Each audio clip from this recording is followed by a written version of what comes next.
start. So welcome, Joe. I'm really delighted. I've never actually physically met Joe before, so this is really nice for me. The first time I'm seeing you, although I've seen your beautiful picture and we'll be using a beautiful picture in the advertising, so I did know what you look like. And we're running these Facebook Lives because we've got this wonderful event coming up on the 22nd of November, Making Your Cash Flow. And it's specifically for women in business to help them really get a handle on their bottom line, to help them get money savvy, and really to help them get smart with their money. Ultimately, I am all about the female breadwinner. I wrote a book called Rocking Your Role, which supports women who are the main earner in their home. And there are an increasing number of women who cook the bacon and bring it home too. Bacon, bring it home too. And and I think that for those women, we need to be smart, don't we? We need to be savvy with our money. And for all women, actually, we don't want to be leaving our money and our fate in the hands of other people. We need to be smart. So that's part of the reason why I decided to sort of create this event, as well as the fact that I was quite poor with my business finances in the beginning of running a business. I had my receipts in a bag. I didn't keep my spreadsheets up to date. I used to put it off. And really getting a handle on my money has been one of the best things I could do in terms of forecasting where my business is going. So that's a little bit about our event, 22nd of November, NatWest Bishopsgate, 5 till 9 p.m. You'll see me, you'll see Joe, and you'll see 7 other amazing experts there. So Joe, tell me a bit about your journey. I know very little about you, really. I'd love to know about your journey to getting to where you are today, and also where are you today? Sure. Well, I'm at home today. I'm at home in North London. My journey, I mean, my journey is such a loaded, you can box that into many different areas, but my business journey started about 5 years ago. I am a lawyer, which don't hold that against me. I am a lawyer, and I was working in the corporate world. I then moved into what's called in-house. So I was working at American Express in their in-house team. And whilst I was there, I said, I was actually working at the same time with small businesses kind of on the side, and they allowed that because I was a contractor with them. And one of the bosses, and I have to say, there's something about very powerful sponsors, people that bring you up or give you what you need. I was very clear with him. I want to start my own business. I want to provide legal support to small businesses. And he said, look, I think I've got your first client for you. I mean, not my first client, but my first big client for me. And it was an American Express subsidiary. And he said, I tell you what, would you like to take this on as one of your big clients? And I said, I really would. That's great. They're still a client now. That was about 5 years ago.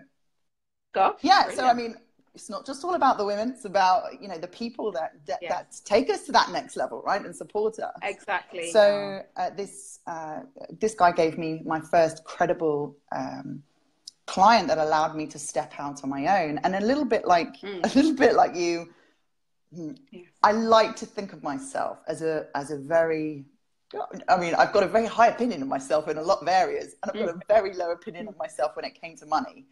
And it wasn't because I'd always earned good money. So I think my relationship with money was great, but I'd never had to really budget, deal with cash flow. And therefore I got stuck in that cycle of my money. The money that was coming into the business was my money. And I didn't really have the opportunity to bring other people on. I'm going to skip the part around about 3 years ago when I had some health issues, which suddenly a light went on. I mean, it literally went, I can't set up a business that's going to support masses of people and do this on my own. And that's when I decided to invest in my first team member, who's Helen. And ever since we've been growing, and this is probably, it will be coming up to 2 years in January. So we've been supporting small businesses. The company's called Navistar Legal.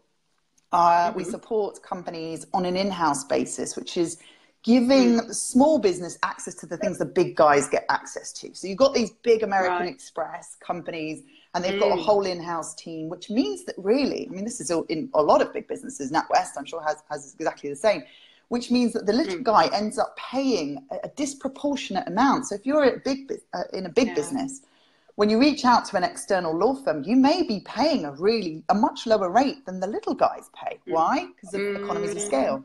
So I want to give small businesses access to what I call the affordable legal wisdom that the big businesses get access to. And that's kind of my mission. And we're slowly treading the path to do that. Fantastic, fantastic. Can I ask, can you give me an example of what I might use you for? So as a small business, would it be contracts? Would it be intellectual property? What sort of thing might it be? So the problems that we help to solve are anything in business. So that might be from contracts. I usually say the specific problems. So in business, business owners, they're usually owner-managed businesses. They are individuals that may not necessarily have had a lot of experience before. So they need a bit of hand-holding, but they also don't have the budget to do, to get a lawyer in and do the entire amount. And the issues we usually solve relate to deals. So getting people the deals that they deserve. That would be investments. That's what I guess we're going to be talking about specifically. So investment terms, which include things like shareholders agreements, letters of intent, making sure that all the share packages are done correctly. Dealing when they deal, small businesses dealing with the big boys. So when they're a bit of an underdog and they don't have the leverage that they would like, just making sure they've got the key terms, because you're not going to be able to negotiate with Deutsche Bank very much, but you will be able to get payment terms included in those contracts, which are going to be crucial for the business to survive a lot of the time. And then speakers. So I work a lot with speakers. I'm lucky enough to deal with some great speakers, and really it's making sure that they have the contracts in place. See, people often think contracts are what lawyers do. Actually, we look at the entire transaction. We look at the whole project. And that's kind of what I like to look at the whole thing and say, okay, look, you need these contracts, but contracts don't do everything. If this is the risk and this is zero risk, this is the high risk and this is the low risk, contracts bring your risk down. And then insurance brings your risk down. And then getting the right people bring the right risk down. It's about risk management. It's not all about the contract. Contract's important, but it's not the be all and end all of hopefully what I do. That's brilliant. Thank you. Thank you so much. Yeah, that's brilliant. So yeah, it brings it to life, because you say legal, and I think, which aspects of legal, what is it? So by giving us those examples, it's a lot clearer. I know you said for yourself that it was health issues that made you really think about money and how you were running your business. But I wonder, maybe a bit more generally, why do you think it's important for women entrepreneurs to get a handle on their cash? Why do you think it's so important for us?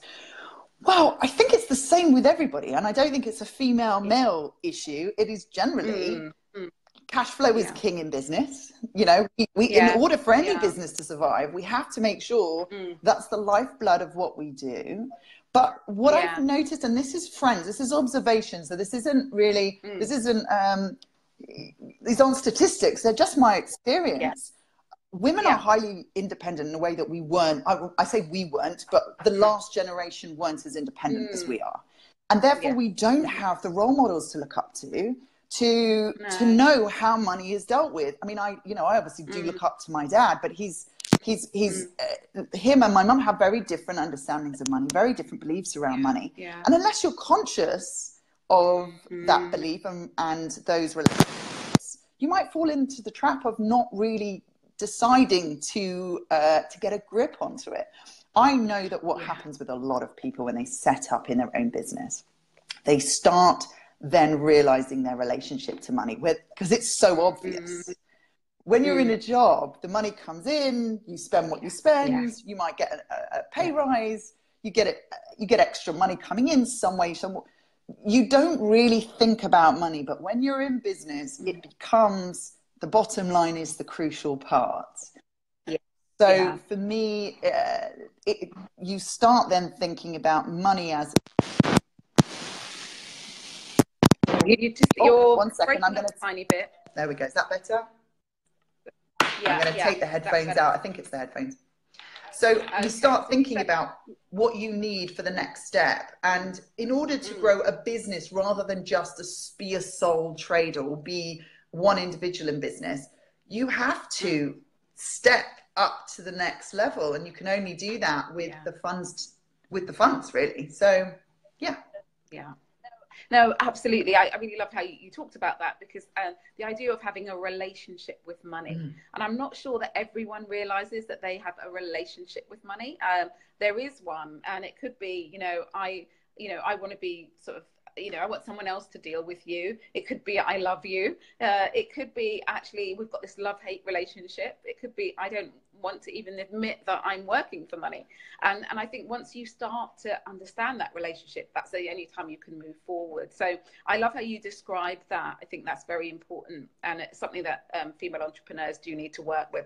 And I think although you've said it's important for men and for women, I think that there are a lot of stats around which do say that women have a big fear of getting into debt. So don't go for the big investments. That actually women get more accepted for bank loans, but then don't actually take them up. How interesting. That these things are happening, and that we have a bit of a relationship where there's a bit of fear, or there's a bit of misunderstanding, or there's a bit of worry about debt that stops us maybe scaling up and growing our businesses in the way we could. So thank you so much for that. Now we've got a few people joining us. Please do say hello. Please do write in the chat box. And if you've got any questions for Jo, write them in and we'll try and get those answered. Yeah, I saw Trevor was watching. So hi, Trevor. Hi, Tana. Okay, brilliant. Yeah, say hi. Let us know you're there. Tell us about your session. You're coming on the 20th. You've kindly agreed to speak and share your wisdom on the 22nd of November. You're going to deliver an interactive session. I want to tell us what the title of the session is and what can we expect from you? So this is about getting bigger angel investors. So getting the right angel investor with a lower risk. And it is interactive. So we'll have what I call a scorecard. It sounds really boring. I promise you, it's not dull. I know it won't be boring. We can tell just from your energy, it won't be boring. Yeah, and you don't have to convince me too much to come and talk about this stuff, because I have plenty of clients. A lot of my clients are females. What you said really rings true for me. I'll come back to your point around women accepting loans and going out for angel investment, because I think women are very high. We're very sensible.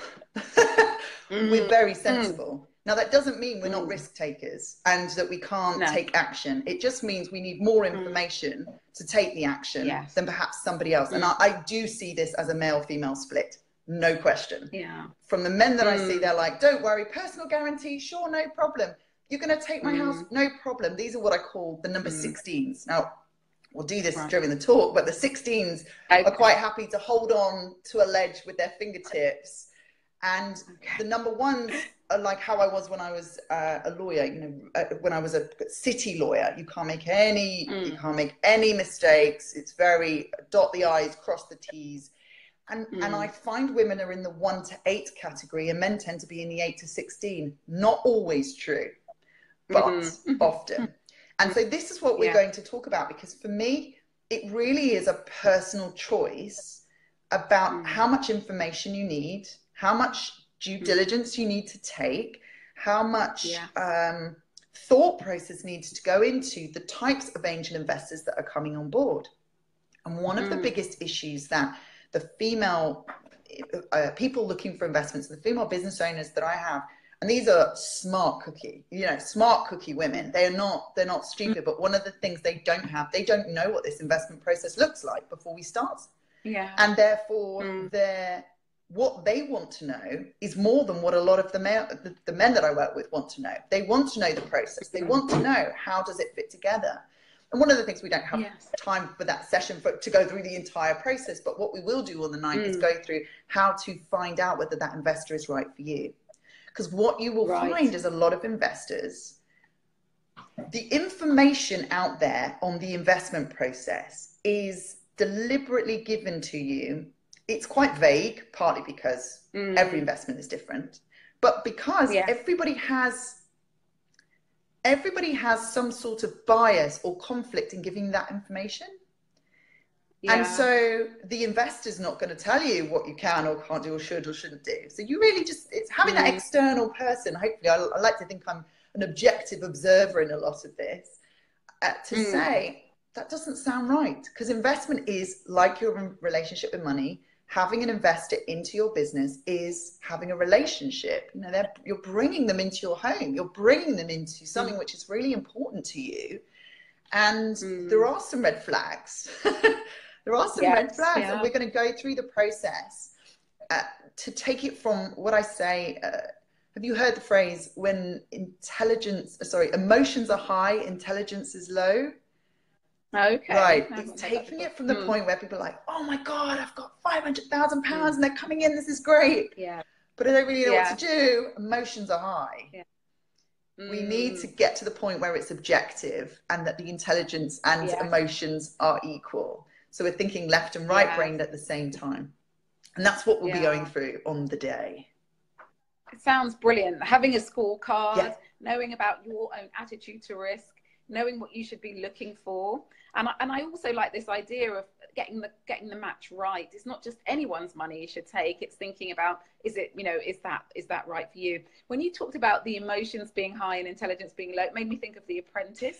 Because I think, I don't know if you ever watched it, but their emotions get so high that their brains just switch off, don't they? I think when they watch themselves back, they're probably thinking, why would I do that? That's not what I would normally do. And it is about the emotion and, you know, the either euphoria of thinking they're going to do well, or the fear of not doing well, you know, and the competition that makes them lose it. And no one wants to be in that situation where you're making out of character decisions. Or you don't make a decision at all. Yes, Where you know, you don't take the loan up. You make the application, but you don't take up the loan. I mean, that is, you get into the fear of not taking action. And it sounds like that's, you know, especially if you're in, I was saying that the scale of 1 to 16, 1 to 8 being more risk averse, 8 to 16 being less risk averse. Again, I'll explain it more when we get to the scorecard, but in the scale of 1 to 8, you're less likely to act, and 8 to 16, you're more likely to take action, but it's not necessarily the right action. So it's coming into balance. And that sort of idea of sort of paralysis by analysis. You become paralyzed because you're just analyzing and analyzing and analyzing, and then you don't move forward, and ultimately your business doesn't grow, or someone else takes that investment and their business accelerates beyond yours. Exactly. I definitely think we have the potential to grow very big and successful businesses. One of the joys for me, in the way that you've just described, has been employing people.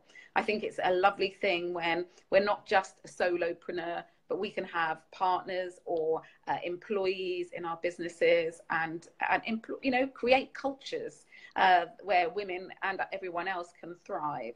And I think that's the future for us. If we want to change cultures, we can do it from within. You worked for a corporate before. I've worked in corporates as well. We can change from within, but we can also change from without. We can do it by creating our own organizations that ultimately could be the corporates of the future. Well, maybe they won't be corporates. They'll be the way we've made them. Well, it will be a next generation of corporates, perhaps.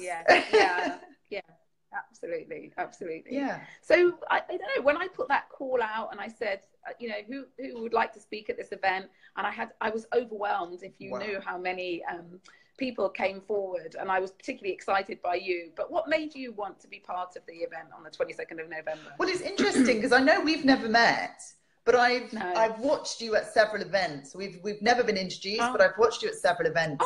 So there was something about the way you doing this. I thought, I can. It's not just respectable. There's a strength to it. There's a gravitas. Gravitas is the word I was looking for. So there's a gravitas to it. But for me, well, also then there's the completely selfish reason I love to talk, as you'll probably gauge. I love to talk, and I love to say, hey guys, look. We've got an all-female team, and that's not deliberate. It just happens that that's what we've got at this small stage. There's 4 of us, and there is something powerful. There's something powerful that's happening. Something powerful that's happening with the. I want to say feminization, because it may not just be entirely women focused. It's like there's a feminization of business. There's a moving forward, and there's a movement that is happening. And for me, being part of that in whatever shape or form that takes is important. And then money. I mean, I've got enough experience. The reason I speak about these things is because I've made the same mistakes. I am a woman in business. I have made cash flow mistakes. I have made mistakes with I say investors, and I don't just mean investors by cash investors. I mean with people investing time and partners. Right. And so I've made these mistakes, and I want to be able to go, here you go, because I don't think there may have been those people around for me before, but I just didn't see them or know them. But now we've got Facebook Live, and we've got all these possibility events. For me, it's just great to be able to share some of that wisdom in a way that just seems right and congruent. So yeah, that was why I wanted to be involved, and I'm actually really looking forward to inviting several people that I know are particularly interested in this topic. So I'm looking forward to it. Oh, it's exciting. And it's a different, what I think about us as women now, we are a different generation. I remember years ago when I did work for an organization, going to a more senior woman than me and saying, I need some career advice. I need to know where to go next. I could do with some help. And actually her saying to me, well, no one helped me. Why should I help you? You've muddled your way through in the same way that I did, and being extremely disappointed and let down. But, the way you're talking, and it fits so much with the way I feel about the world, is actually, let's give people a hand up. Let's not make them struggle. By helping other people, you help yourself too anyway. We'll all rise higher. And, and that's what's so wonderful about this. People like yourself giving your expertise, benefit of your mistakes, the lessons learned, and all of the other speakers being able to do that means that the women who come through will have it a bit easier and be able to accelerate their businesses a bit more quickly. I've got a story very similar. I was at a law firm and asked a female partner who I respected immensely, should we set up I can't remember whether it was a women lawyers or something, and she said, well, I just don't see the point of separating women and men. And it's funny because I had the same sort of statement earlier, but it's for a different reason. She just couldn't see that there was any benefit to bringing women together. She just saw it as separating the two. And well, I've had to do it on my own kind of mentality. And it's really interesting that drives you then to say, that's not going to be the way I'm going to be. I've worked with females that have just not worked for me. And I worked under females that have just not worked for me. I've worked under men that haven't worked for me, but there has been something powerful about seeing myself in them and thinking, I'm not going to be that. I'm not going to be that person. I want to be able to have people take a step up and move forward in what they're doing in a different kind of way and create a different culture. So yeah, I'm absolutely with you on that. Great. Yeah. And I think that's what we're going to do. If we get lots of like-minded women in the room and support them, give them so much wisdom, and then watch them fly. And, ultimately it helps everyone because the families are supported, the economy is helped. And I think we really need that right now in this country. I agree. A bit of positivity as well. Yes. Yeah, completely. So I don't know if we've got any questions coming through. I can't see any. So I see my finger there on the screen. They're like, lawyer, don't want to ask a legal question. No. So I've got a question for you. I mean, if a business is not consulting a lawyer, if a business has never consulted a lawyer in their work, is that possible and okay? Is it only for certain times, or should you be seeking out a lawyer in advance of when you might need one for the future? It's a good question. So I work with all types, really. The people that go in advance tends to be women. The people that leave it right until the last minute tends to be men. And the people who after the fact then go, oh, I really should have done something about that at the time, but I haven't yet done it. So we work with all different types. Right. Usually I mean, for obvious reasons, say, look,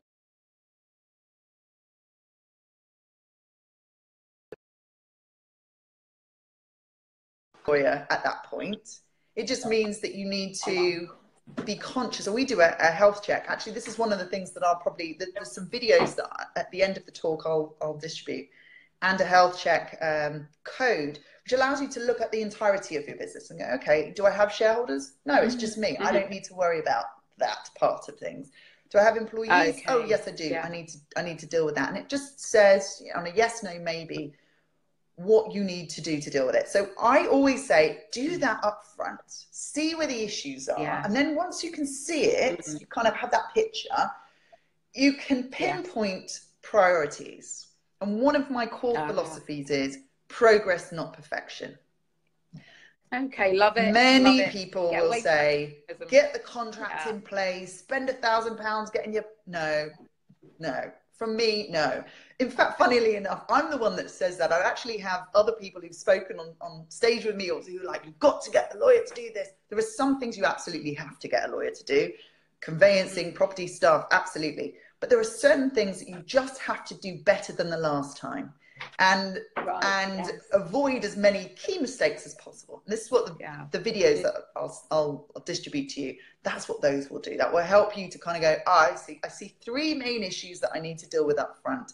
If you've got that knowledge, there's a little bit of, I say, affordable legal wisdom for a reason. It's more than just a document. It's about understanding more than you may know at the moment. And if you just understand it and go, but I'm okay with that risk for now. I'm okay with the fact that I haven't dealt with that. Great, good decision. But just being blind to it is the dangerous bit. Okay. Okay.